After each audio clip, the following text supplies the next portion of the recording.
How y'all doing? So, I realized in post that I forgot to mention I'm going to be walking through and basically spoiling the entirety of the first hour-long premiere. So, I recommend you do that for not only, your own sake, your own spoiler sake, but also so you can form your own opinions on what I'm going to be talking about. So, you have just more information going in. So, yeah. Okay.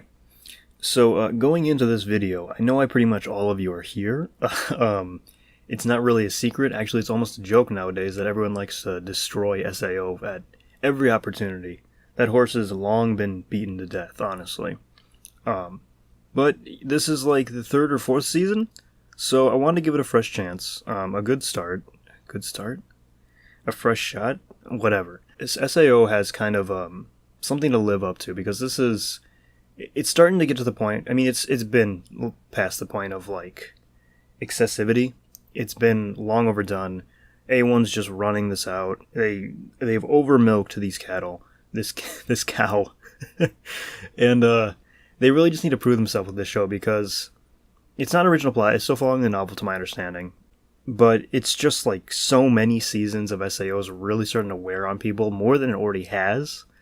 And it just has to kind of prove itself. And I mean, I suppose a lot of things, but let's just get into the review. I'm going to start with the positives, though, because if I don't, everyone's going to fucking kill me before they hear them. Visuals, let's just start there. Overall, the show looks relatively good. I'd put it average, above average, actually. It looks very good. The lighting's very good. The character models they've always had stellar designs in SAO. That's actually never changed. It's always been solid, for the most part, actually. But overall, it just looks pretty good. The environments blend together really well. Everything's very creative. It's got a lot of vivid colors, which a lot of people like. I prefer more of the moody tones, but, whatever.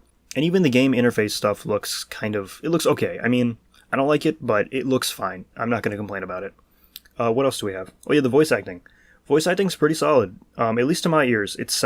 All of it sounds on key, on tone. It sounds fine. I'm not exactly well-versed. I mean, I can understand a lot of it. I can't really speak very well, but all of it sounds fine. At least to me. I can't complain. Also, sound design. When it comes to, like, the emotions, everything bouncing into each other, the rustling sounds you hear in the opening when the two kids just wrestle for, like, 5 minutes straight. All of it sounds pretty good. There's also, like, chirping of birds, which is good. How the scenes playing together, the background music also sounds very solid. It's well composed. It's well directed. It's good. Overall good. Those are really generalized elements, but I don't know. I liked it. It's good. Positive. A+. A-. Scene composition.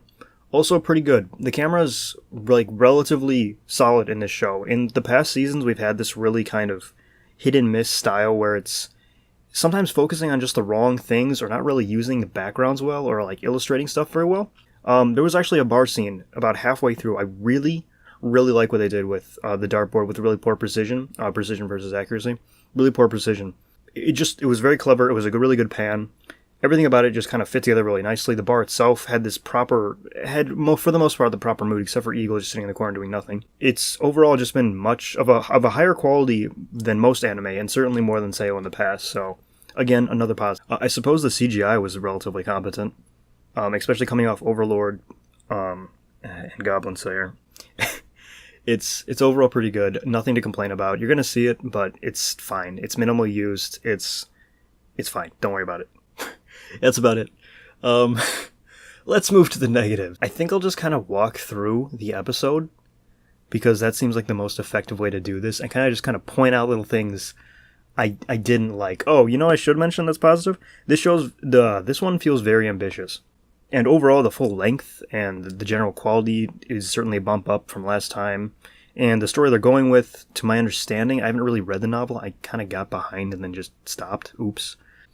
But this one feels very ambitious, and that's something the series has really, really needed, because it always had kind of that, like, it felt like it was kind of emulating the Dot Hack or Experiment Lane or other things that are just like or Steins Gate, where they have kind of like pseudo-philosophical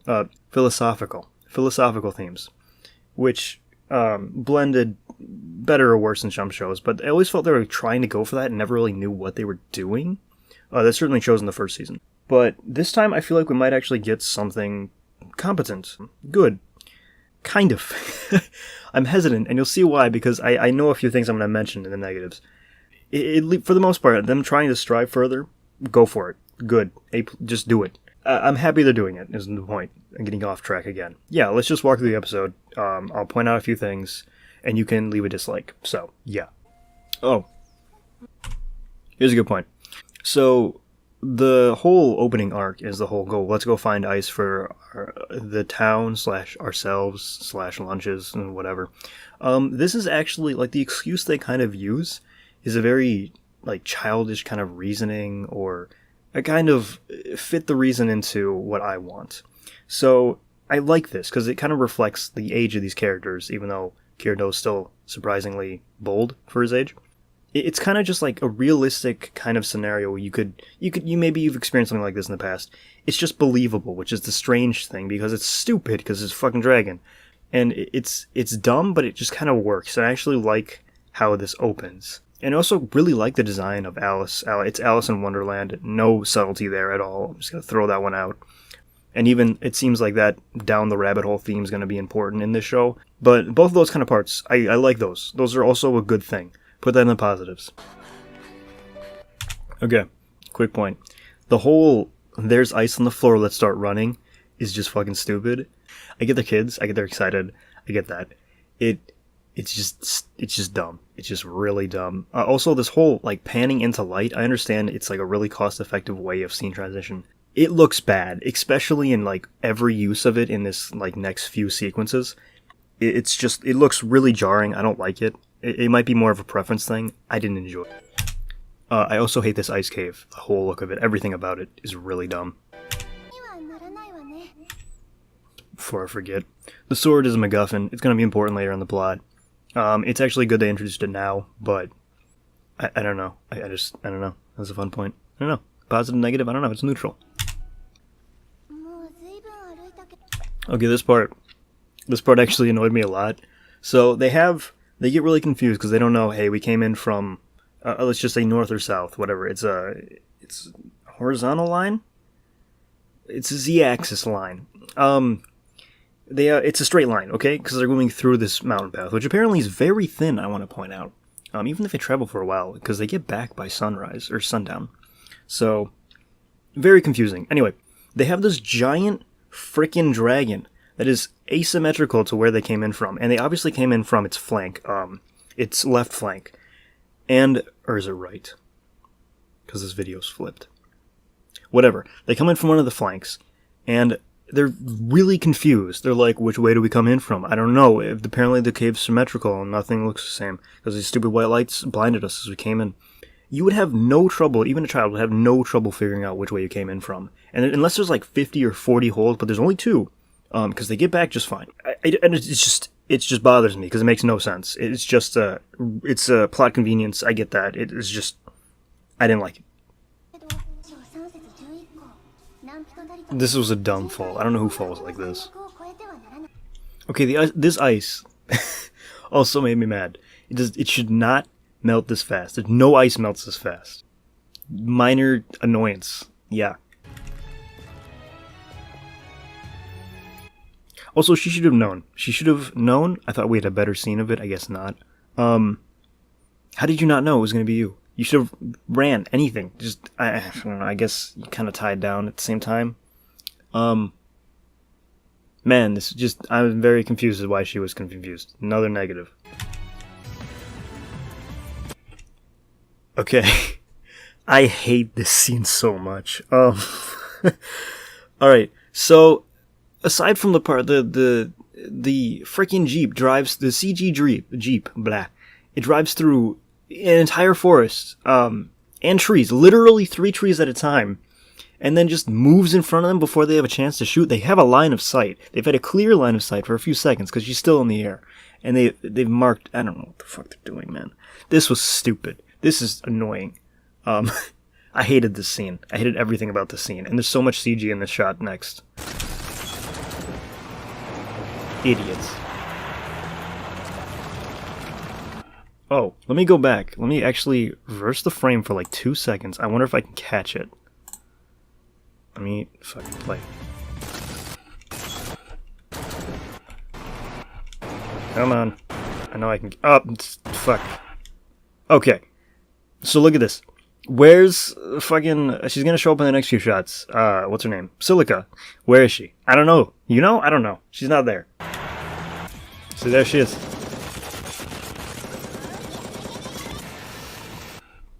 Okay, here's another important little shot they kind of forgot. Notice how Klein had a giant freaking SMG a few seconds ago? Where did he put it? He's driving. I get that. He has to move it somewhere. But it was huge! And he stuck it out the window of the Jeep. And it's just gone. It's completely gone in this next scene. It's actually larger than the turret Silica has. So I don't know where the fuck he put it. And this Jeep looks strange.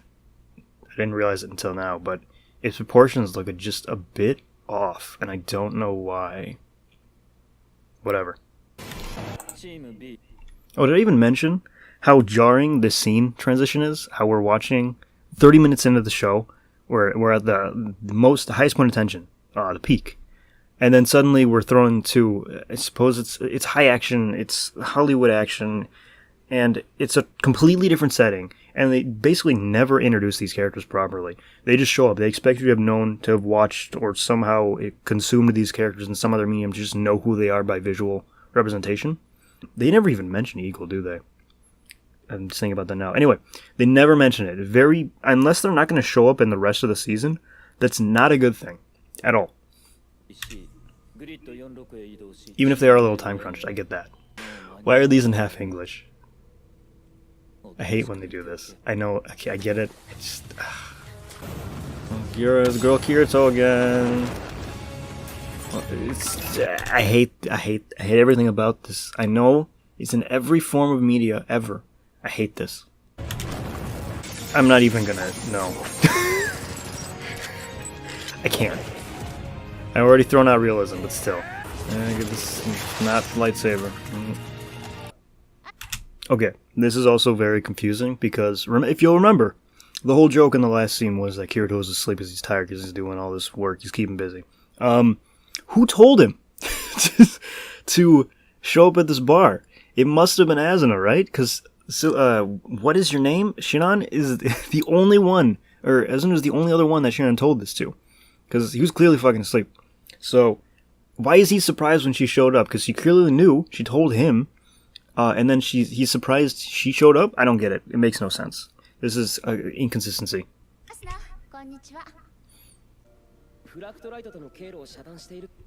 Okay. This whole... this is the real, the sci-fi part of the show, again. But it makes me so incredibly mad how poorly constructed all of this is. This is the real reason I'm doing this video, because I wasn't going to even touch SAO, because I know this is going to get a lot of views and a lot of hate, and a lot of stuff I don't even want to deal with. But this point right here about the whole microtubules in neurons, which don't even have a lot of microtubules, just made me so fucking mad. I was literally sitting through the sequence originally, just going, what the hell is he talking about? None of this makes any sense. Why does that matter? His ending point is something like, oh, there's light in microtubules. And I'm just sitting there like, okay, yeah? I was so confused. I'm still very confused at what point he was trying to convey. Even though I kind of understand, the really annoying, bad pseudoscience behind what he's talking about. There was a paper published maybe 4 or 5 years ago talking about some garbage or other. It was poorly constructed. It's not worth reading. But essentially there is light in microtubules. Yeah, whatever. They try to convey that as the real consciousness, which is already a very confusing subject, but it just makes no sense. It's just so poorly researched. In case you don't know, so not everyone's really well versed in biology. I understand that. Microtubules, what do? They're in every cell. They are for structural support. They are for vesicle transport. They are for actually a lot of transport. But I have to go backwards in biology to explain kind of forwards what I'm talking about. Basically, think of them as the highways of the cell. They are there, they are structural, they are functional, they do their job, they're easy to break down, and they are easy to assemble, and there's a lot of them. There's a lot of them. A couple, I'm not going to actually give a number to this, but there's going to be a lot of them per cell, and you have a lot of cells. And somehow, for some reason, they're saying, oh, there's light in them, and then somehow that's light important. And then somehow we were influencing the light in that, which is even more confusing. More confusing points. I mean, okay, all of SAO's nerve gear stuff already makes no sense. There's just no way to influence the mind in the way they do. But we're putting that off. But this one annoyed me. This point annoyed me the most. Because I just don't know what they were going for. I'm just very confused on how light in microtubules, like, yeah, there's going to be trapped, or not trapped even, there might be photons in microtubules, yeah, that's fine. Light and matter are two different aspects, energy versus matter. And you can get light inside, you can get light passing through a microtubule, yeah, that's fine, it's going to exist. And some reactions within the body produce minor amounts of light, I get that, fine. But so what? I don't understand. Like, the comparison they're using is like, there's light in tubes, like, and that somehow is related to sentience. Okay, yeah, let me just get a box of cardboard tubes and throw a flashlight in there, and it doesn't become sentient. No, it's just garbage. What? This explanation is equally garbage. I don't understand. I don't understand. I don't want to understand. And this made me mad. This made me mad because otherwise this scene was fine until they started explaining all these like buzzword terms and nonsense, and it just annoyed me so much. So much annoyance.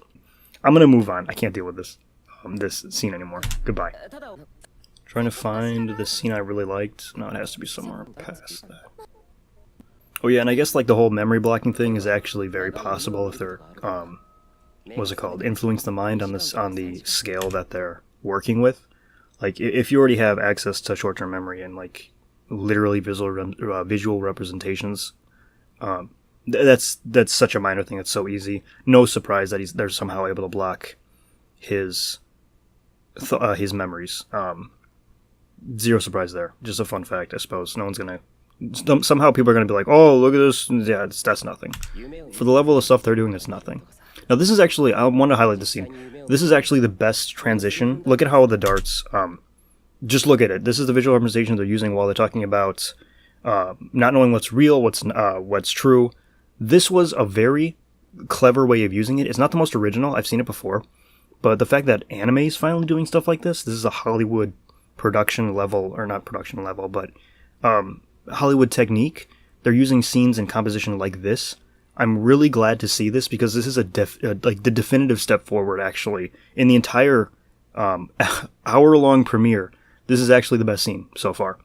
Even though what they're talking about is complete garbage, as I mentioned. Okay. I actually love this little thing. I hate this little thing. I love how whipped Kirito is, that he has basically, it's a life watch. What is it? What are those things called? It's a loop recorder. He's got a loop recorder in his heart. I think it's hilarious. Because it's funny that she just has, like, instant access to this, which would actually...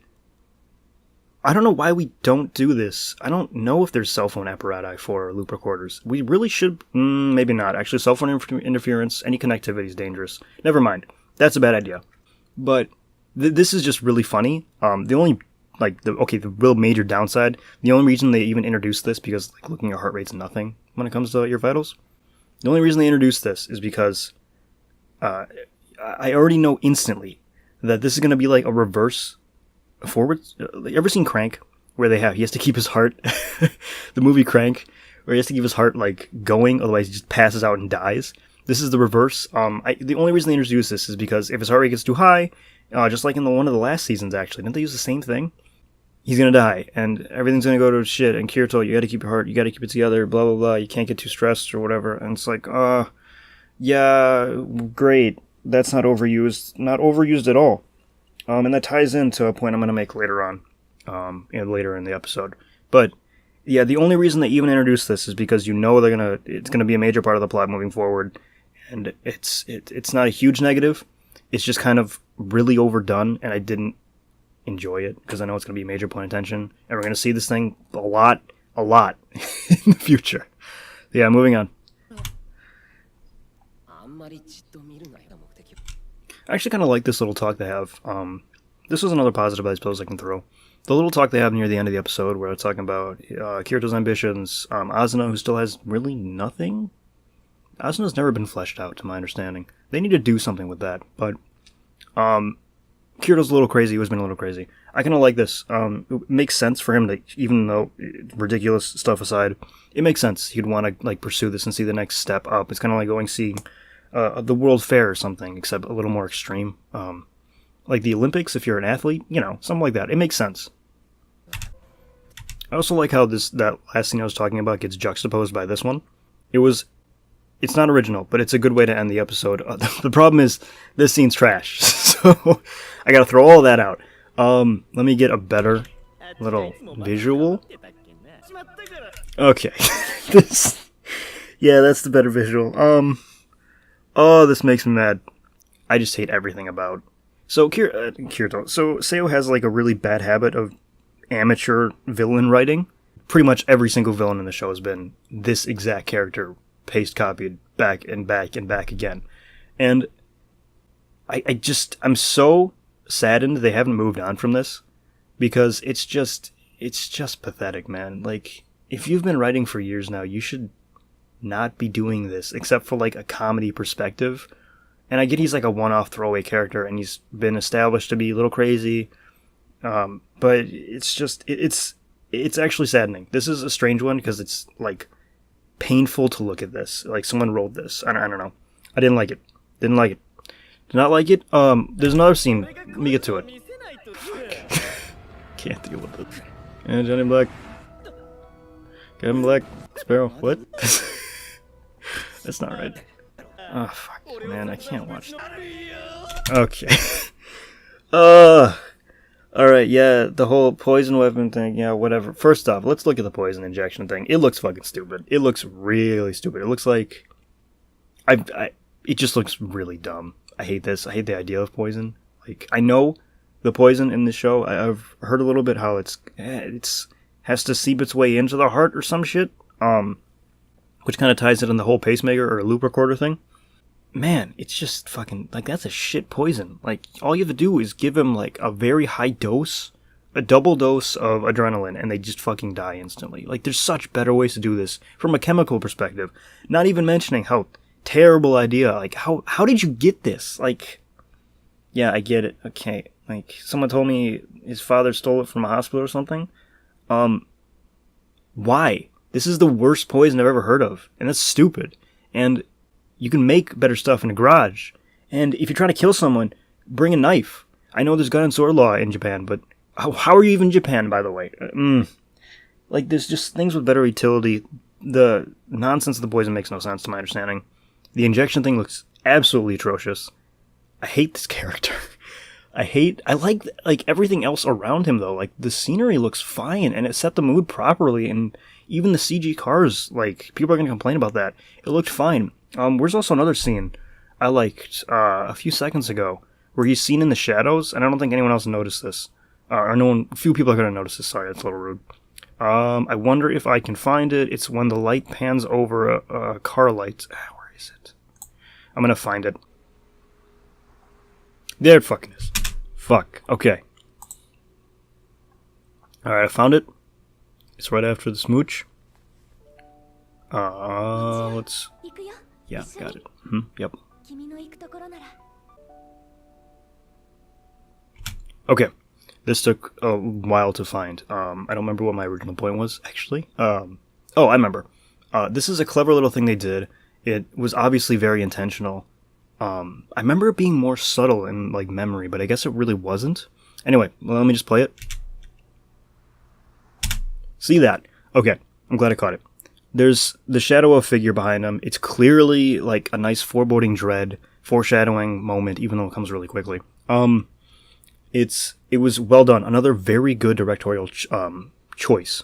And I'm really glad they put that in, because, again, it looks like they're moving forward. If everything else after it didn't suck, I'd be more excited for this. But I'm glad they put this in, because they didn't need to. It was superfluous, and it was a very good choice. I'm happy, okay? Another positive. One more, we're looking for positives here today. Let's keep going. That's the end of the episode. Okay, yeah, I guess we can't find more positives. Well, maybe I still can. Let me take a second look back and see if I can find anything good. Let me look at my notes. I looked through my notes. I think I hit every point I really wanted to, kind of. There's a few I suppose I could jump into what I don't feel like doing. Anyway, overall, let's pause this so I don't get copyrighted instantly. It's a very interesting step for SAO. I'm still hopeful. I actually am still hopeful. I've heard a lot of good things about these volumes of the novel, so I'm hoping for the best. I am. I'm just a little scared we're gonna fall into the same. Look at SAO, it's so cool. Look at all these good things, and then like halfway through we get really disappointed, because that's been like the consistent thing since season 1 actually, because season 1 was a double, and this one has 50. It's really hard to maintain that level of quality, this level of quality certainly, but any level of quality for 50 episodes, and like have a really solid, consistent, well composed, well edited, well everythinged show in any medium. So I'm just scared. That's really the takeaway today. Is I'm hopeful, I'm scared, and yeah, that's about it. SAOA. It's a show. It's coming out. Look forward to it. It's easy to find. It's a very interesting show. It's going to be on everyone's mind for the next few months. Everyone's going to talk about it. You're going to see like a million more videos, because this is always something people jump on, because it's really easy to get views with the show, and that's one of the reasons I didn't want to do it in the first place, because I don't want views. No, I just want to do something more original, which is why I'm working on some other videos, if I ever put those out. Look forward to those. I feel like leaving a hint somewhere in the video. I might do that in post. So look forward. Maybe you can figure that one out. But yeah, I'm gonna do more videos in the future, coming soon. Blah blah blah. Thanks for watching. Seriously, thanks for watching. This was fun to do. And just have a good one. Take care.